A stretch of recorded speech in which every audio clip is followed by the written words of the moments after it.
Welcome in. This is The Metricality, and this is a new series about coaching and honestly surviving youth recreation basketball.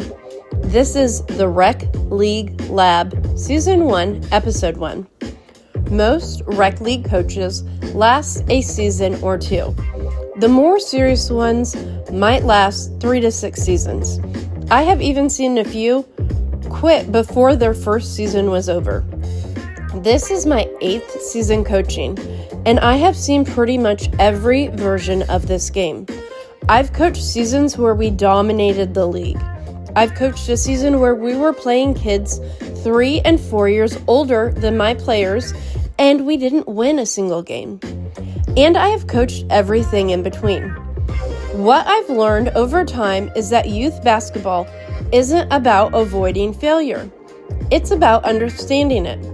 I've been fortunate to build strong player retention, and many of my teams have found their way into championship games. And I honestly have coached seasons that have humbled me. Those hard seasons taught me more and developed my players more than any easy win season ever could. I have felt like the best coach in the gym some days, and other days I felt like I completely missed the mark, and that's completely normal.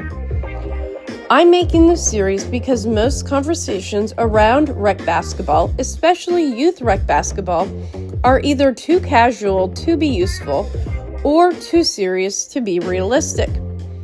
I want to talk about what actually happens, why games spiral, why kids disengage, why coaches and officials burn out, and what helps teams stay functional even when things go sideways.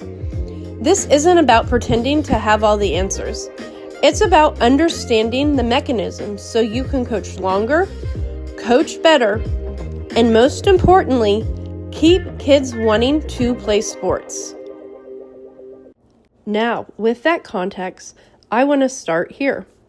Youth basketball games don't spiral because kids stop caring. They spiral because structure disappears and kids don't yet know how to function without it. My last game, I will admit, spiraled. Instead of chalking it up to effort or emotion, I want to walk through the exact mechanics of how spirals start, why they spread, and what coaches can do to slow them down or prevent them entirely. If you have ever felt a game slipping and didn't know which lever to pull, this episode is for you. And I just want to add this real quick. Spirals can happen to anyone. It can happen to you in your first season coaching youth. It can happen as a high school coach. It can happen at the college and professional level. I watched one of the clearest examples of that this week in men's college basketball, Iowa State at Kansas. And as much as I hate to admit this, as a Kansas fan, Iowa State was a better team going into the game on paper. Their stats were better. They came in ranked second in the country, and I don't think Kansas was ranked at all pre-game. And yet, Kansas completely dominated that game. That wasn't just X's and O's. That was one of the longest spirals I've seen in recent memory. And mentality played a huge role. Iowa State had lost the last 7 straight games at Allen Fieldhouse. And that history matters. You could feel it. Once things started to go sideways, there was no real reset, just compounding mistakes. Iowa State did try to make a run in the second half, but the damage was already done to team morale. And at Allen Fieldhouse, it is an unforgiving environment when doubt creeps in. And that's really the point of this. Spirals don't care who you are. Rankings don't protect you. Talent doesn't protect you. If you lose control of the mental side, it can snowball fast at any level to any team. So let's define what I mean when I say a game spirals, because this is where a lot of people can get it wrong.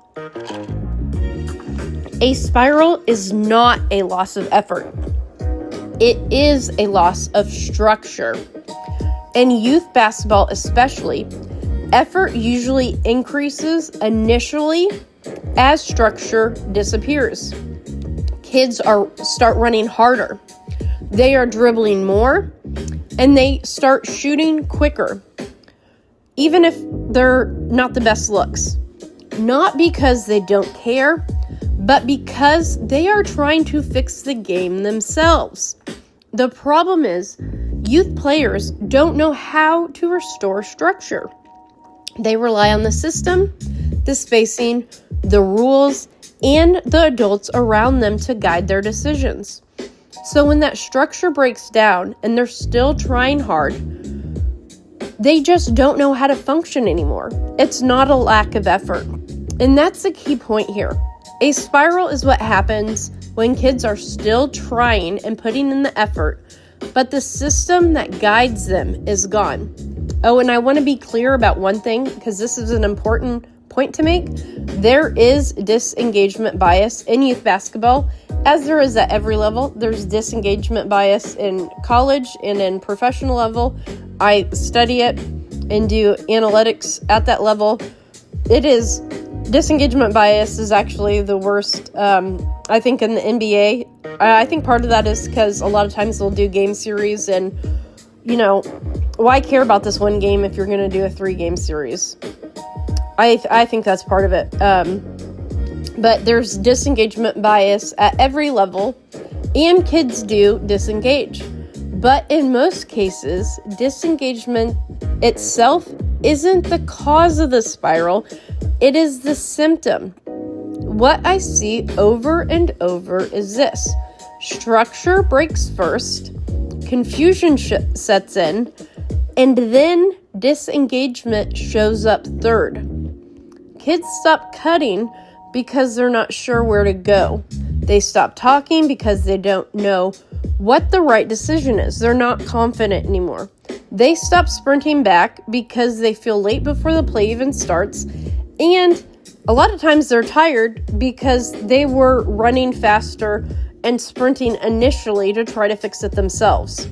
This isn't laziness. It's cognitive overload. When kids don't know what the correct action is anymore, disengagement becomes a form of self-protection. So yes, disengagement exists. But if we treat it like a character issue instead of a structure issue, we will miss the real fix. And I want to add another important layer here.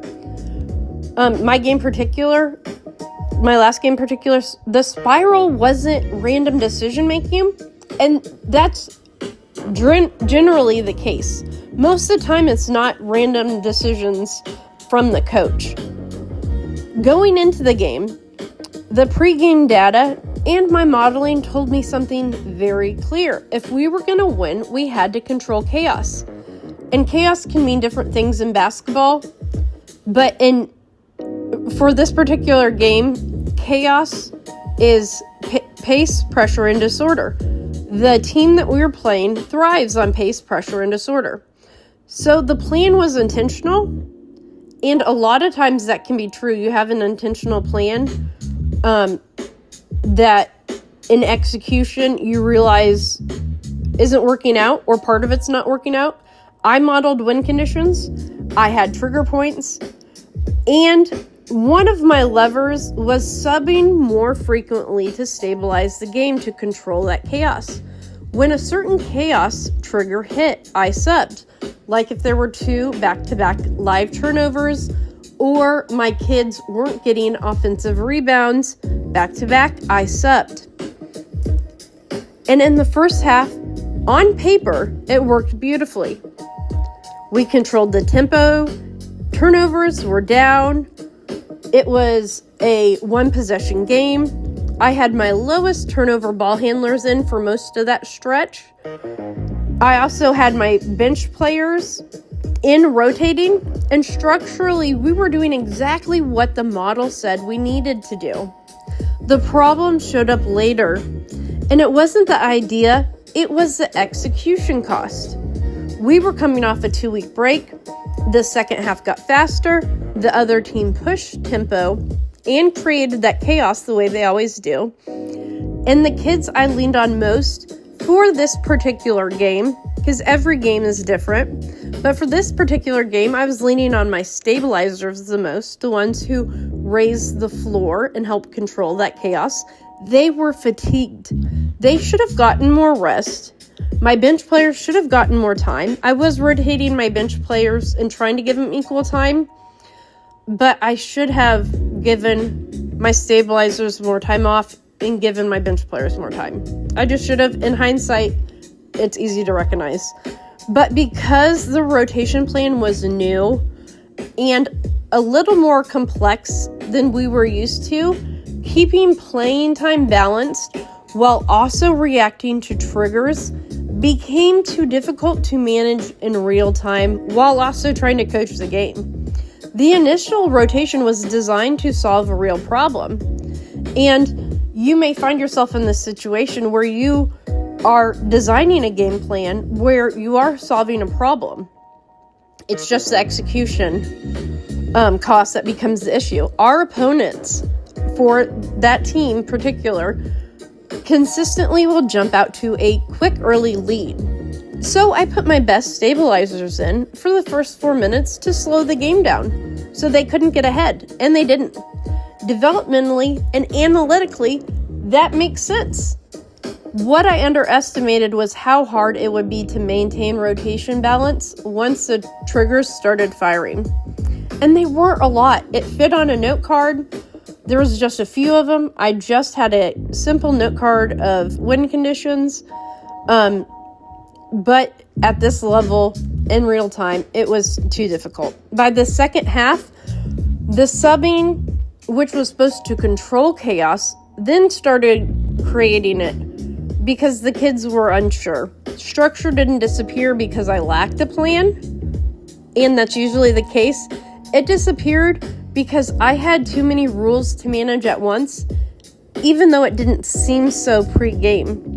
Right after this game, I hated the feeling it left me with because the game stopped being fun near the end for me and the kids because structure was gone. They were tired. There was disengagement bias. And the irony was, I was trying to overstructure it to control the chaos. One of my core goals as a coach is sharing my love of basketball with kids. And that night, I had trouble sleeping. I kept replaying it in my head. But here's the important part. I can either sit in that feeling and blame myself, or I can separate what worked from what didn't. The truth is, this approach did work in certain phases of the game. It just didn't translate cleanly to this age group for a full 4 quarters. The type of modeling and data analysis I usually do is, I do 99% of the time, is at the college and professional level. And it works brilliantly there. It's very accurate. It's great there. And honestly, I think my modeling and analysis would have been fine at the high school level too, my pregame plan, where developmentally players can handle more complexity and there's less chaos. So it would have worked at a high school level. I tried to adapt my modeling for my age group. I did make changes, and I even went back to my model and changed it again, adapted it a few more times because I didn't think it was adjusted enough. But in hindsight, I still don't think it had adjusted enough for my particular age group to be right, for it to translate cleanly. At this age, the lesson is clear. Simpler structures last longer. And it's not a failure, it is feedback. Once we understand that simpler structures last longer, the next question becomes this: where does a spiral actually begin? Because spirals don't announce themselves. They don't start with panic, they start quietly.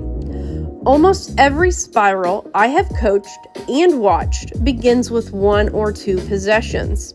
In rec basketball, the trigger is usually small and easy to dismiss, especially at the youth level. It might be a live turnover that turns into a quick layup. That happens in youth basketball. These kids are learning, right? Or it could be a missed layup at one end, followed immediately by a score on the other. Sometimes it's a confusing sub-pattern. The kids aren't sure when they're going in, who's coming out, and what role they're going to play on the court in that possession. Sometimes it's just one frustrated kid, one player who slumps their shoulders, stops cutting, or hesitates, and then that hesitation spreads. The key thing to understand is this: you don't feel the spiral at first. You feel it 2 possessions later when spacing collapses, passes flatten out, and everyone starts rushing. By then, the trigger's already gone, and you're dealing with a reaction. The most dangerous part of a spiral is how ordinary it looks at the beginning, because sometimes there can be a live ball turnover followed by a layup, and then there's not a spiral. So it can be very ordinary at the beginning. Once you know where spirals begin, the next skill is learning how to recognize it as early as possible. Because by the time the scoreboard will tell you there's a problem, it's already going to be too late. So let's talk about how to recognize that spiral. Spirals, as I said, don't show up as panic, they show up as patterns. The first sign is usually spacing. Kids stop filling lanes. They stand instead of cutting. Everyone drifts towards the ball. Kids will start getting around the ball and they're not spacing properly. The second sign is decision speed. Passes will get flatter. Dribbles get longer. They will shoot quicker even if they don't have a good look.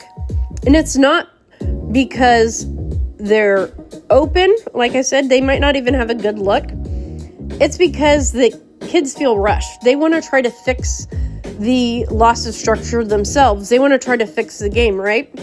Their kids are competitive. And the third sign is communication. You'll hear less talk on defense, fewer callouts, less pointing and directing. And finally, you'll see emotional leakage. Shoulders will drop, heads turn toward the bench. Kids start looking for reassurance instead of reading the play. None of this looks dramatic. That's a trap. A spiral doesn't look like chaos at first. It looks like normal basketball, especially at the youth level, just slightly off. It can be summarized live like this. If spacing collapses, decisions speed up, communication drops, and body language shifts, you're already inside of a spiral. Spirals don't announce themselves. Again, they whisper. Once the trigger hits and you don't stabilize it, the next thing that's going to go is structure. So the trigger hits. If you don't stabilize it, the next thing going is structure. And this is where spirals really take hold. The spacing collapses. Kids stop cutting. They stand and watch instead of moving with purpose. The passes are getting flatter, not because kids are careless, but because they're late and they're unsure. They don't have confidence. What you'll see next is everyone trying to fix the game by themselves. One kid dribbles more. Another does a rush shot. Someone tries to force a steal or a rebound that isn't theirs. Kids are fouling more. They're not playing cohesively like a team. This is the moment most adults misread because it looks like kids are doing too much. But here's the truth. When structure goes, effort usually increases, especially initially, but it's in the wrong direction. Kids don't stop caring when structure disappears. They are guessing. And guessing is where chaos lives. When structure disappears, emotion can fill that vacuum. Now let's talk about volume without quality, because this is where games can get away, where you can lose. And this is the phase that games just get away from you. It's not because one team suddenly has better shots. It's because one team is getting more shots. More shots doesn't mean better offense. If a kid who can't hit a 3 is only taking 3 shots, that's not better offense. It's just more shots. So more shots doesn't mean better offense. More dribbles does not mean more control. And hustle without purpose doesn't fix chaos, it multiplies it. So in my last game, as I talked about, it was a spiral. We lost on volume. My kids were tired. They were disengaged. And remember, it's a symptom. It's not effort. It's a symptom of the spiral. The second half turned into a rebounding problem. The other team, they still had the energy. They were thriving off the chaos. They got many more looks. They got second chances, more possessions. They were jumping in, going for those rebounds. They had so many more opportunities to play the style that they thrive in. It didn't look dramatic. It looked like effort. Honestly, it looks like effort. At first, I'm like, why isn't my kid going for the rebound? Because I have two kids that play on my team. I'm like, okay, at least for my kids, I know better. Why aren't they going for rebounds? And again, it really isn't effort, even if it looks like effort. Disengagement is the symptom, not the cause. And they were tired. They were tired from playing. My oldest is one of the stabilizers, so she played for a lot of the first half. She was tired. But effort without structure turns into extra shots for the other team and fewer quality possessions for my team. And that's a hard truth, because a lot of losses at this level, especially if you're dealing with a spiral, are not caused by quality shooting. They're caused by volume, possession count. Next, I want to talk about the coach trap. This is very important. And it can be uncomfortable, but it is necessary.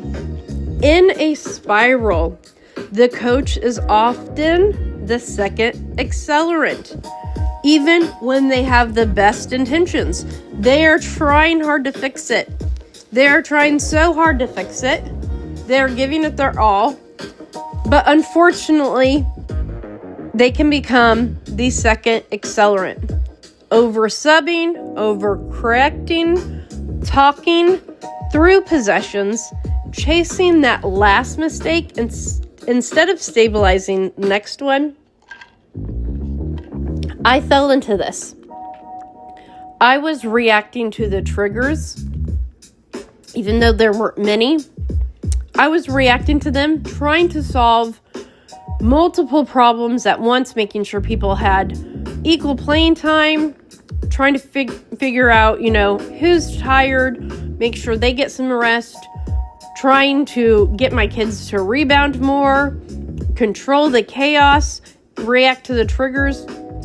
And the harder I tried to fix everything, the less clear the structure became. And that's the trap. When the game speeds up, coaches often add more because they're trying to help out, they're trying to control. That's what I did in my last game. What kids usually need is less. They need less. How spirals are actually stopped. Let's talk about this.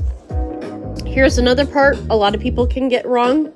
You don't stop a spiral with emotion or effort. You don't stop it by yelling, "Focus," or "Calm down." Emotion is already too late. You stop spirals by shrinking decisions. And I've done that in games very well. This last game I did not.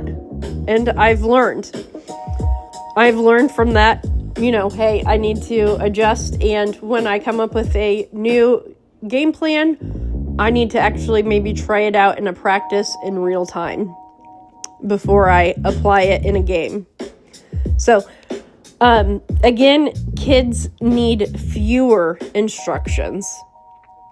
That means choosing 2 or 3 stabilizers and committing to them, not cycling through rules, not changing expectations every possession.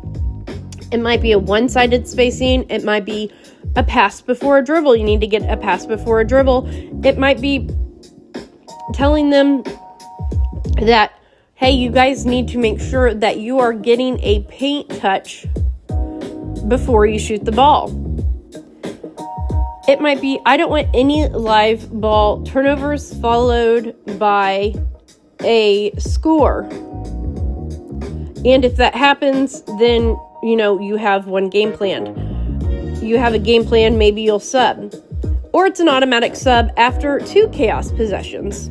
It's really hard to, it'd be very hard to try to sub after every live ball turnover in youth basketball at my age level, because I sometimes coach kids as young as 8, or I've even coached actually, I'm forgetting about a year ago where I coached 6 and older, and you just can't sub after every live ball turnover, but maybe 2 live ball turnovers back to back in my age group I'm currently coaching at, which is about 9 to 12 years old. That's a little bit more doable. But like I said, it could be one thing. One-sided spacing might be a pass before a dribble. You might tell them, hey, you need to touch the paint before you shoot the ball. Even if you do a kick out 3, a paint touch is important. Or an automatic sub after 2 chaos possessions. But it's not multiples of those at once. That's a trap. Because the way you stop a spiral isn't by adding control. Even though that seems wrong, it's true. The way you don't stop a spiral by adding control, it's by reducing the complexity. So you have to reduce the complexity to control to stop a spiral in youth basketball. Fewer choices, clearer structure, a system kids can actually sustain when they're tired and remember. When the game speeds up, the answer isn't more rules, it's fewer decisions that they can remember. For me, that starts with simplifying the rotation from what I did last week. Instead of rotating players I ended up rotating players about every 3 minutes or so in the first half. And even though it worked great in the first half, that first half then rotation plan then showed up with problems in the second half. Even if I would have adjusted in the second half, I think it was, we still would have had the same problems because of the subbing in the first half. I mean, I was subbing almost every 3 minutes based on the triggers. And so what I'm going to do going forward is I'm going to look at what worked. It did work having some more subs because my plan did work initially, but I'm not going to be subbing every 3 minutes. I'm not going to be reacting to triggers. I'm going to extend our normal rotation by 2 against chaos thriving opponents. So I will increase a little bit so we can control chaos better. But I'm not going to be doing it like I was. I'm not going to be reacting to triggers. That's just too hard to manage. I'm going to give kids longer stretches to settle into the roles and into the flow of the game, while still keeping the parts of the plan that did help us control chaos by adding those 2 extra subs in the first half. I'm also going back to a more balanced, predictable rotation plan, one that's easier to manage in real time and easier for kids to understand while they're playing. I'm not going to be reacting to triggers for a sub. I will react if if there's a run, obviously I'll call a timeout, I'll stop momentum, I'll do what I need to do as a coach. But I'm not going to have so many triggers that I have to manage in real time, even though it didn't seem like a lot pregame. Part of that reset that I'm going to be doing is bringing back my player cards. I didn't get a chance to make them last week. I should have. That's on me. They just do much better when I make them player cards. And what I do for them on their player cards is I give them a clear role, tell them their position. I give them individual goals for the game, how many points, they may try to score, how many rebounds they should be going for. And I base those goals off their averages and data. When kids have something concrete they can look at and continue looking at it through the game and understand why they're on the floor, because I really play into their strengths.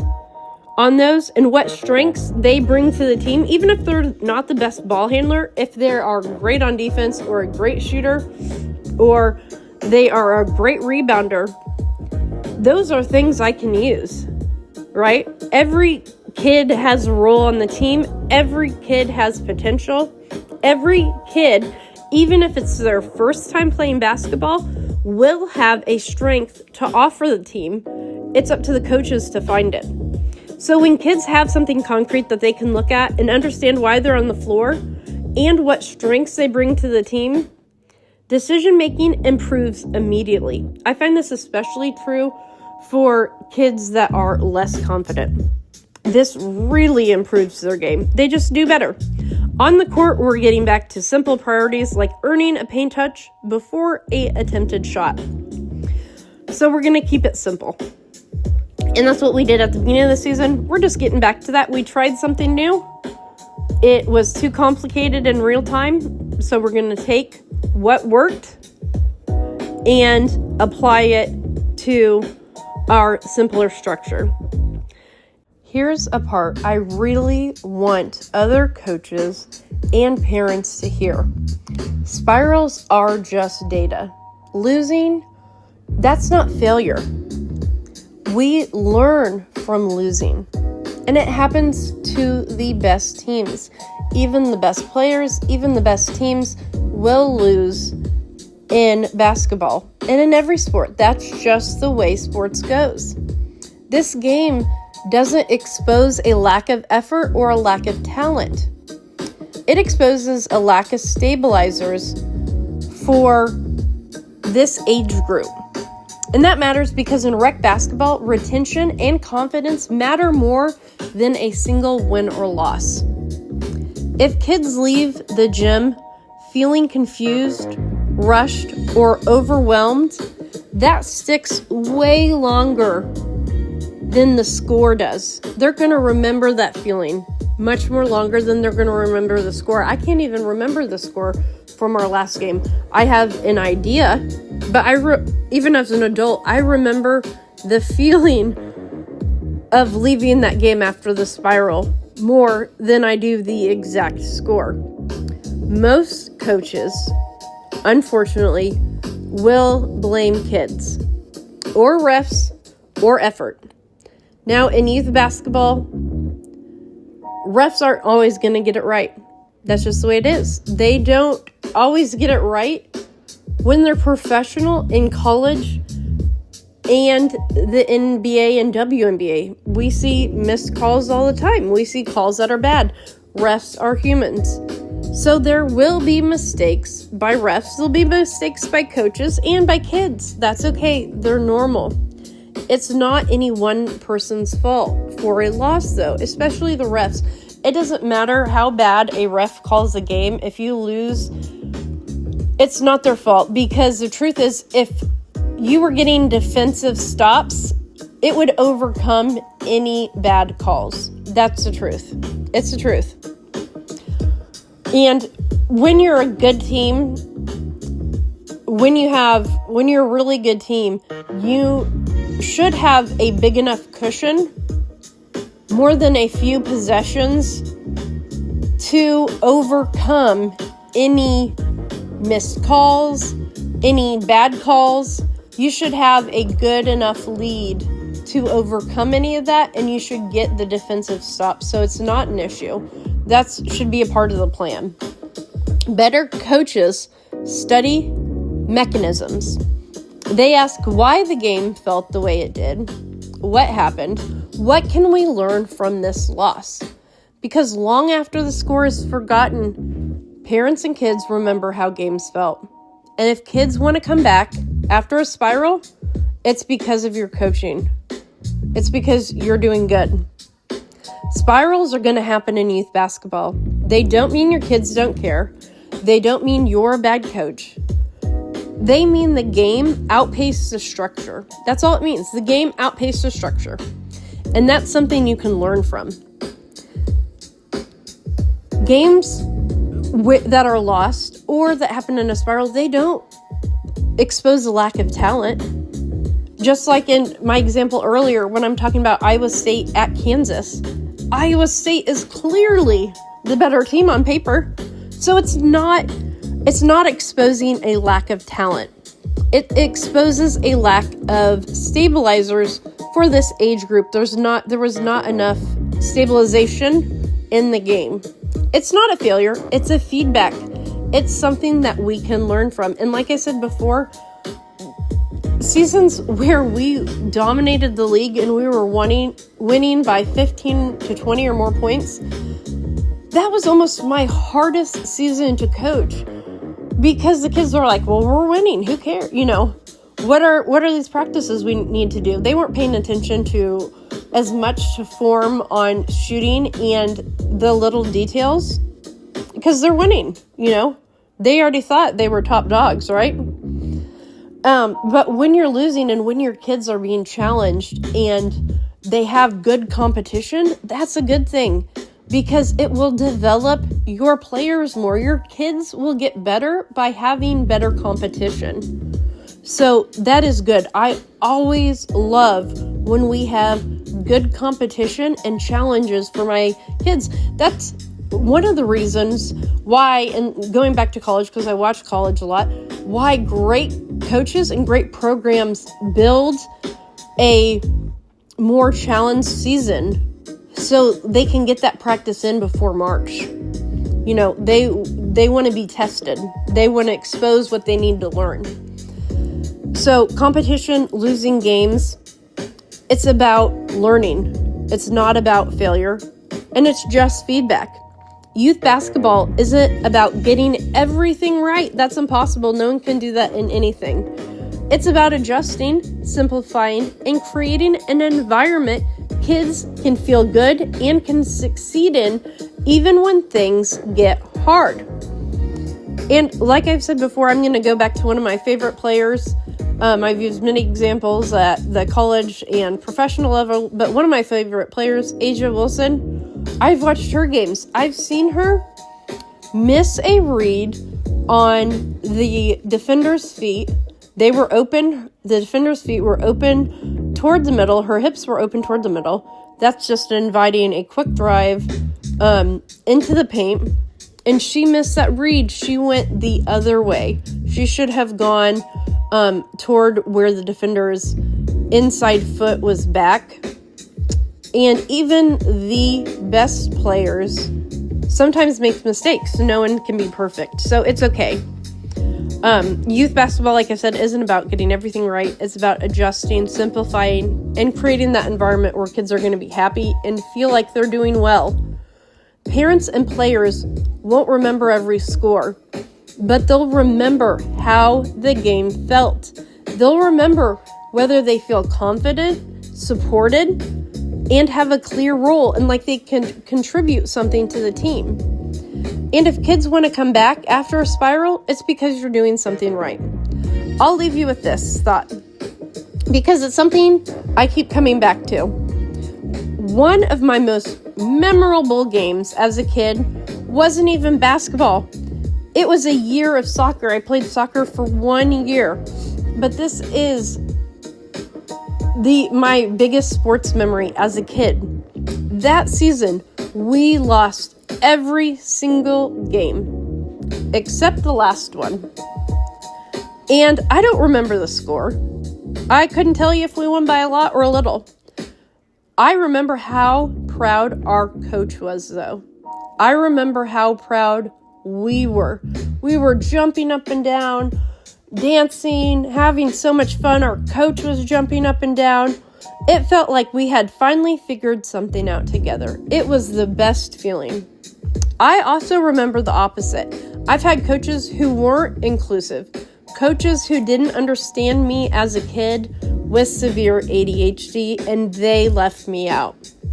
And I remember exactly how that felt. That confusion, the frustration, that sense of something's wrong with me or I'm not good enough. Those experiences stick with you. So I encourage you to think about the games and the coaches that you had that had the biggest impact on you as a kid, whether good or bad. Not because you won, but because of how you felt walking off the field or off the court. If we can coach in a way that creates those kinds of memories, even in hard games, even in spirals, we're doing something that lasts a lot longer than a season, than a game. Thank you for listening. This is The Metricality.